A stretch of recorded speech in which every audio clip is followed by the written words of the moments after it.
Bien, a continuación tendrá lugar la conferencia magistral, La química al servicio de la humanidad. La impartirá don Amador Menéndez Velázquez, del Centro Tecnológico Idonial de Asturias.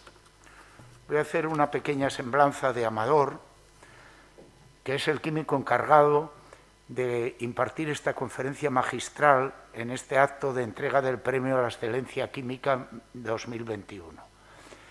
Agradezco su consideración hacia nuestro Consejo General por estar presente y paso a leerles una semblanza de sus hitos profesionales, reducida porque son muchos más, pero bueno. Desde el año 2005, Amador forma parte del Consejo Superior de Investigaciones Científicas y del Laboratorio Europeo de Radiación de Psicotrón, ubicado en Grenoble, Francia. También investiga en el prestigioso Instituto Tecnológico de Massachusetts, donde ha estado 6 años. Actualmente desarrolla la labor de investigación en el Centro Tecnológico Idonial y acaba de recoger el Premio Nacional a la Difusión y Educación Científica en Materiales 2021, galardón otorgado por la Sociedad Española de Materiales. Nuestro conferenciante formó parte del equipo de investigadores del MIT que en mayo de 2010 estableció el récord mundial de eficiencia en la captura de energía solar.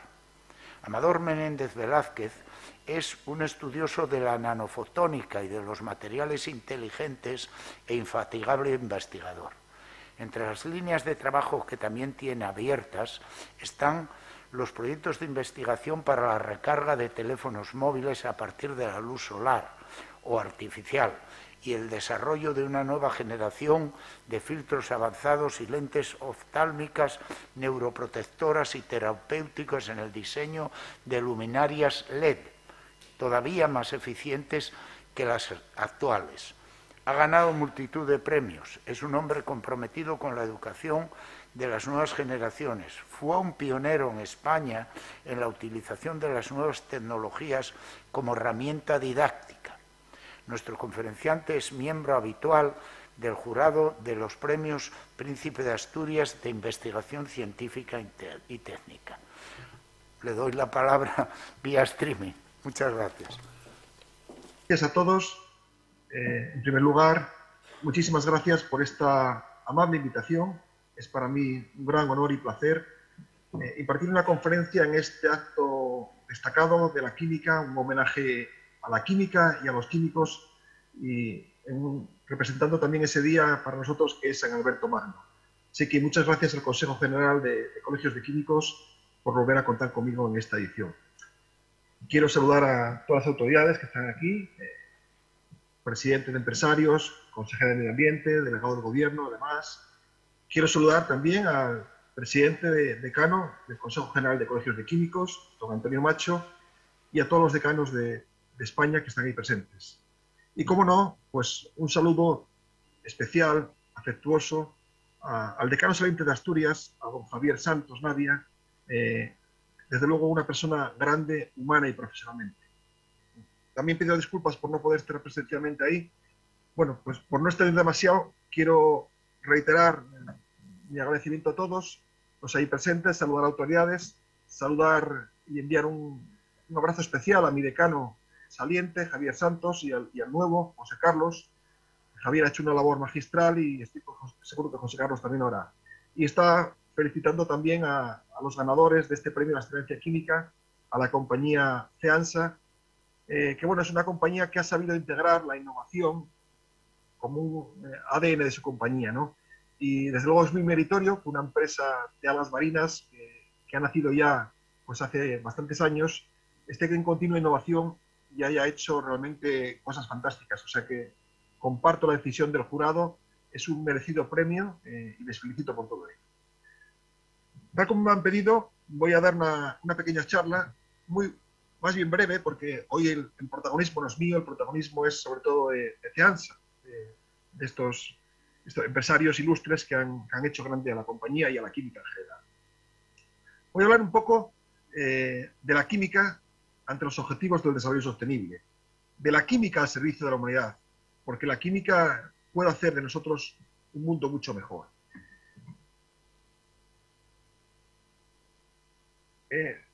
Tenemos aquí los 17 Objetivos de Desarrollo Sostenible promovidos por la ONU, por UNESCO, pero a mí me gusta decir que todos estos objetivos se pueden resumir en la palabra salud, o muchos de ellos se pueden resumir en la palabra salud. Muchos de ellos tienen que ver con la salud humana y con la salud del planeta. Desde luego, dos grandes desafíos de nuestra era que además están íntimamente ligados. La salud del planeta es también nuestra salud. En la actualidad estamos provocando un calentamiento global, un cambio climático. Eso lleva acarreado problemas. Una subida de temperatura hace, por ejemplo, que proliferen mosquitos portadores de diferentes enfermedades.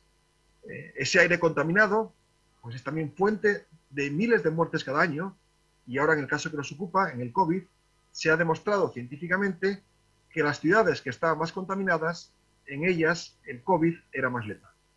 En definitiva, creo que todos estamos de acuerdo que salud del planeta, salud humana, están íntimamente ligados. Y la química puede hacer mucho por mejorar esas dos, la salud humana y la salud del planeta. Desde el mundo atómico y molecular emergen muy prometedoras soluciones. Permitidme que defina la nanoquímica como una ingeniería a escala atómica y molecular. Una ingeniería que mueve átomos y moléculas. Igual que un albañil puede coger ladrillos y ladrillo a ladrillo construir un edificio a la carta con propiedades controladas, los nanotecnólogos podemos coger átomos y átomo a átomo construir nuevos materiales, materiales a la carta con propiedades controladas para fines específicos. La química es esa ingeniería a escala atómico-molecular, esa ingeniería que vela por ese pálido punto azul que no es más que el planeta Tierra visto desde los cielos. Vamos a comenzar prestando atención a la salud del planeta. Estamos ahora en un momento crítico, ante una transición energética necesaria. Tenemos que hacer una transición energética lo más inteligente posible hacia fuentes de energía respetuosas y sostenibles con el medio ambiente. De todas esas fuentes, el sol es una de las más prometedoras. Una sola hora de sol bastaría para abastecer las demandas energéticas de la humanidad durante todo un año.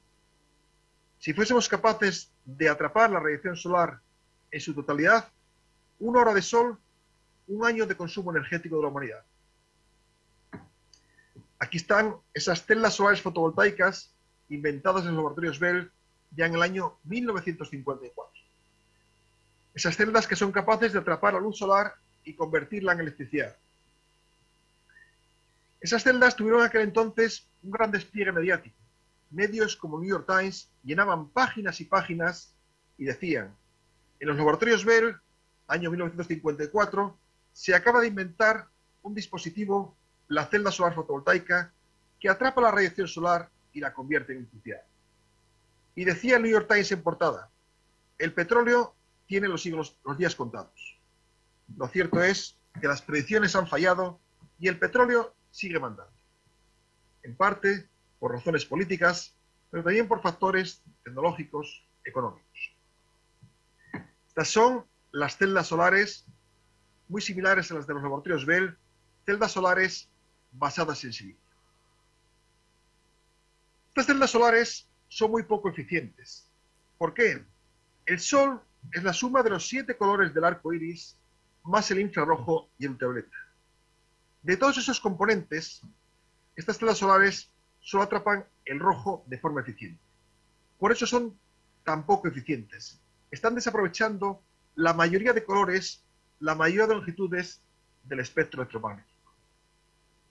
¿Cómo solucionar ese problema?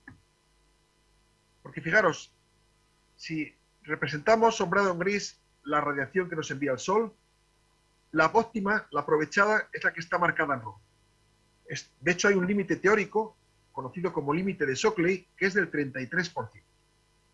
Esto significa, pensemos en el mundo de la academia, que si vamos a un examen, por mucho que estudiemos, nunca podríamos sacar más de un 3,3.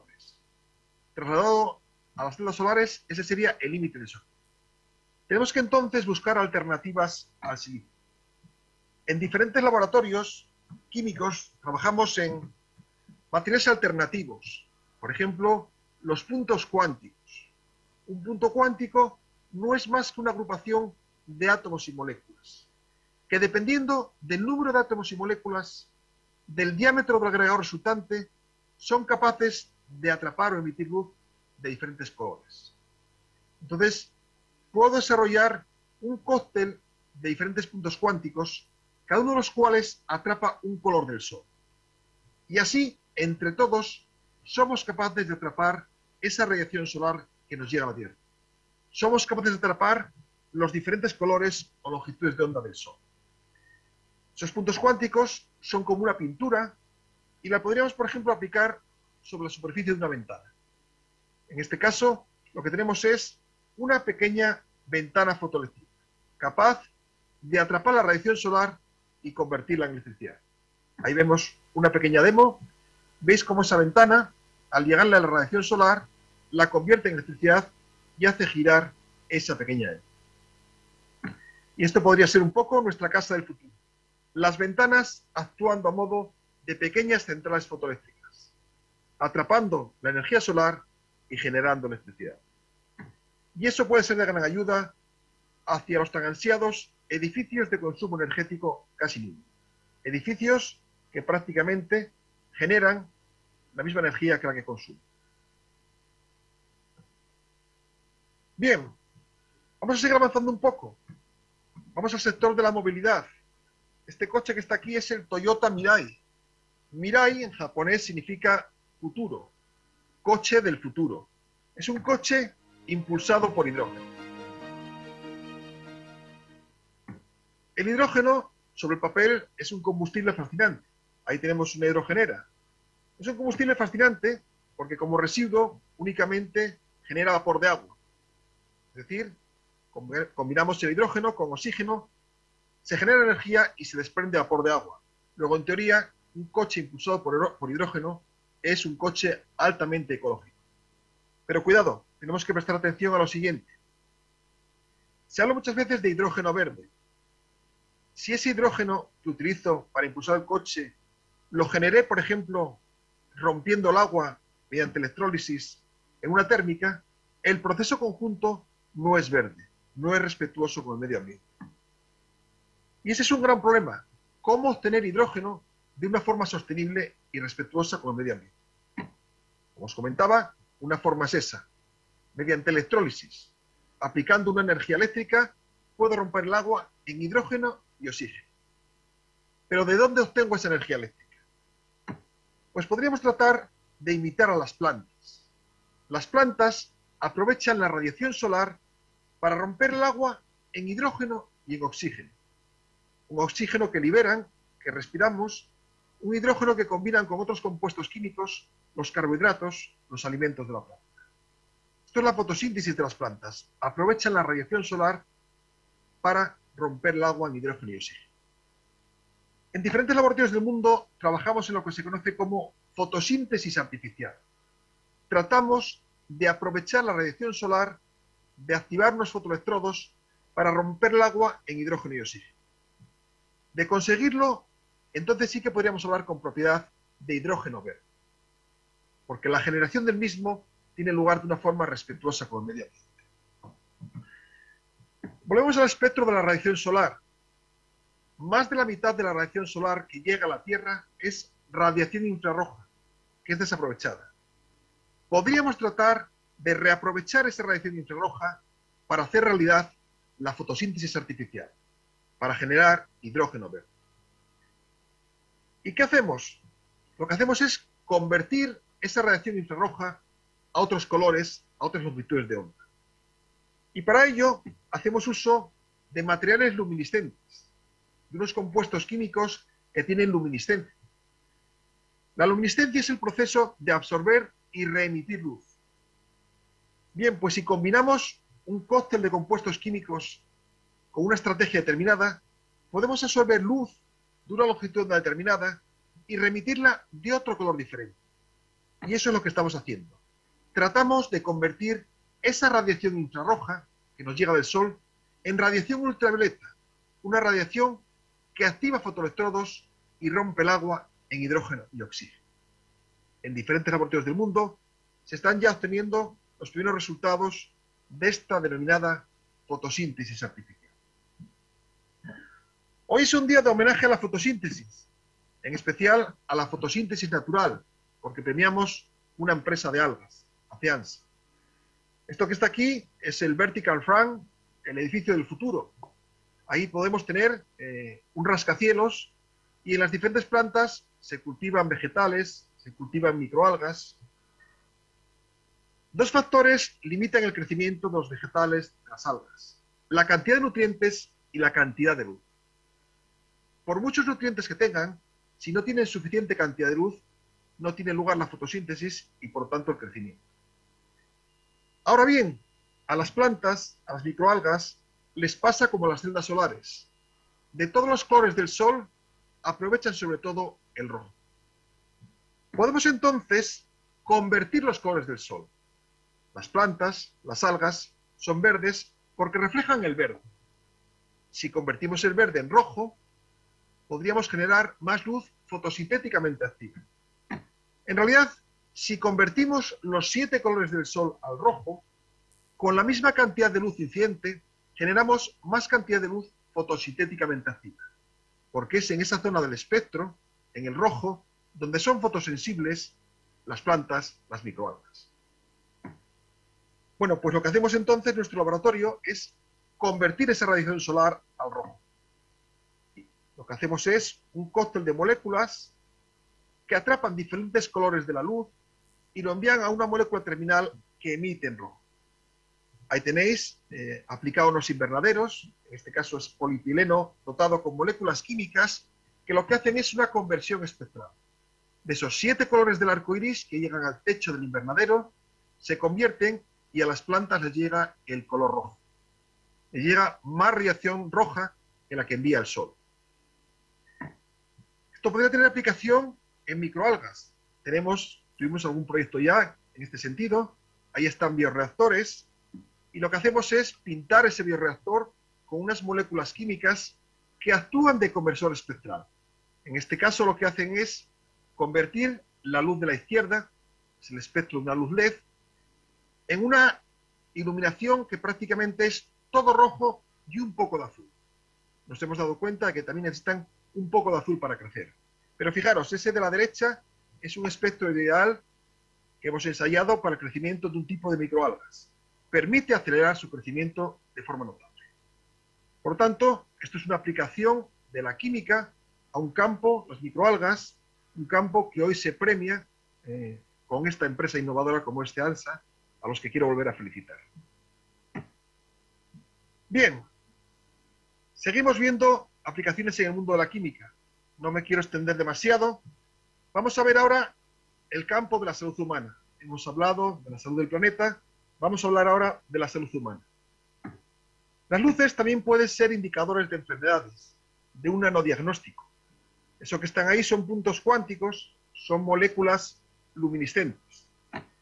Y se pueden utilizar como biomarcadores. Fijaros, aquí tenemos un ratón al que se le han generado 3 tipos de cáncer. Entonces, se le inyectan esos puntos cuánticos.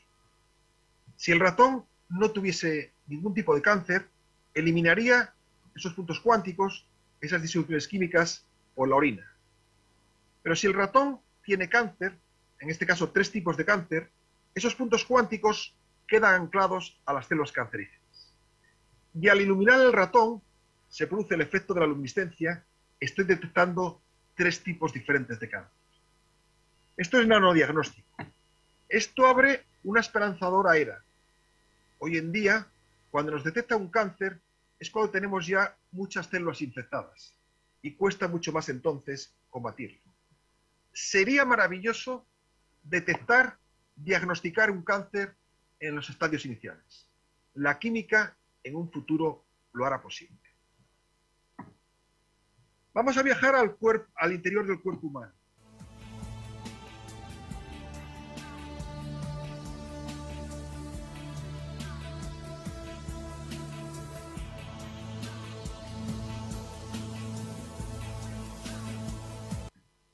Este que está aquí es Robert Langer, y eso que está ahí es una píldora electrónica que ha desarrollado en el MIT, en el prestigioso MIT. Esa píldora electrónica viaja al interior de nuestro estómago y constantemente mide datos de acidez, mide el estado de salud de nuestro estómago y envía los datos constantemente, de manera continua, al ordenador, al teléfono móvil. La salud de nuestro estómago está siendo diagnosticada de forma continua. En el futuro, numerosos sensores químicos que viajarán por nuestro cuerpo medirán no solo la salud del estómago, sino diferentes parámetros corporales. Tendremos un Big Data, un gran hermano tecnológico, que podrá vigilar nuestra salud las 24 horas del día.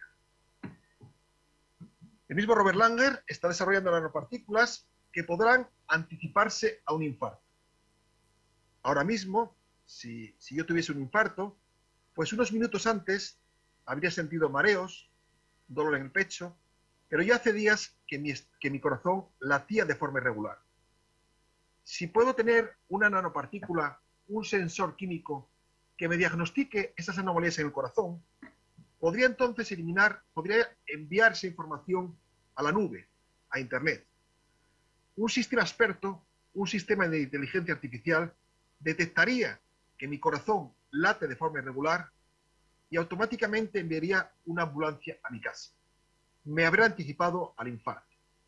El médico del futuro estará en la nube y gracias a la ayuda de la química, que nos proporciona esos valiosos sensores. Pero la química no solo servirá para el nanodiagnóstico, también para nanoterapias avanzadas. Esta es la novela Viaje alucinante del gran Isaac Asimov, que fue llevada al cine bajo el título Viaje fantástico.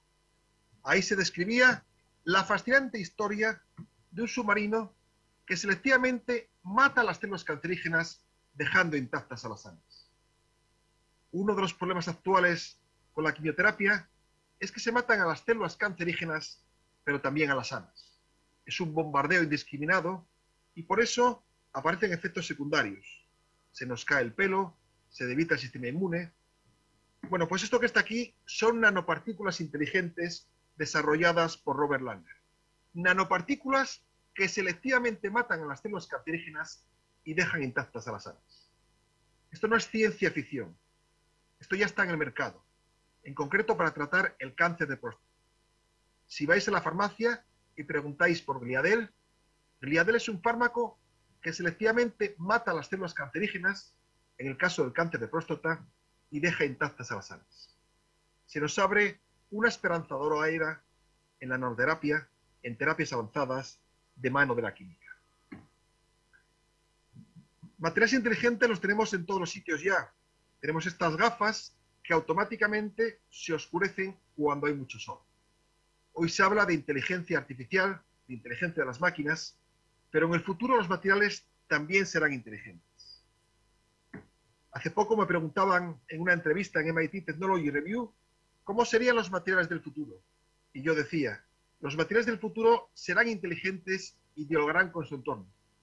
Podrán proporcionar respuestas determinadas a estímulos específicos. Por ejemplo, tenemos materiales con memoria de forma. Un material con memoria de forma, como su nombre indica, es un material que es capaz de recordar su forma inicial. Podemos pensar en un trozo de metal que deformamos, le aplicamos un estímulo como puede ser el calor y vuelve a recuperar su forma inicial. Las empresas de coches sueñan con estos materiales.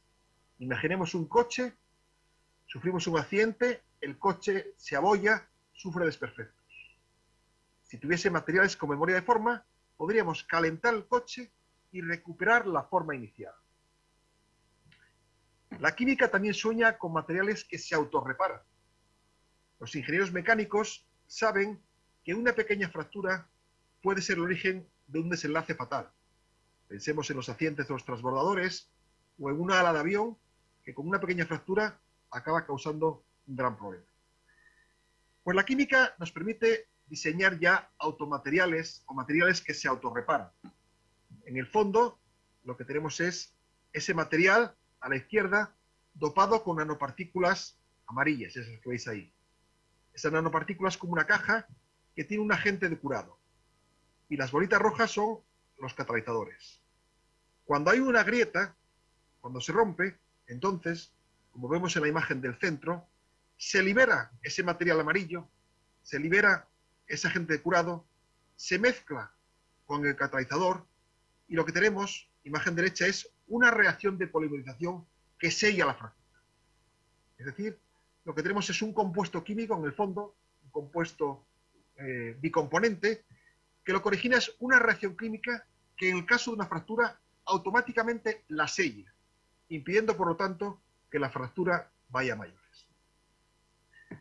En definitiva, estas son algunas aplicaciones de la química en el campo de la salud humana, de la salud del planeta.